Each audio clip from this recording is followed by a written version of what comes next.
Nescafe lang to, yung black. Pangmasa lang tayo. Testingin natin ngayon kung ano ang kalalabasan ng ating blood sugar kapag ang Birchtree full cream milk ay hinalo natin sa kape. Ito na ang ating black coffee. Nescafe lang to, yung black. Pangmasa lang tayo. Lagyan natin ng isang sachet ng equal, 3 scoop ng Birchtree. Ito ang gagawin nating creamer sa ating coffee. I-set aside na muna natin to at i-check natin ang baseline ng ating blood sugar.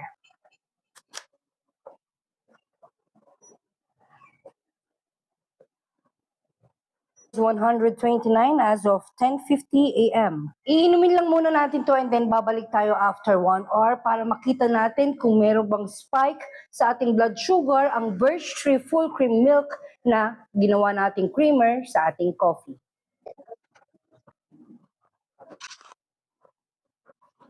Nakalipas na ang 1 oras, i-check na natin kung ano ang naging spike o naging galaw ng ating blood sugar sa 1 tasang kape na mayroong Birchtree full cream milk.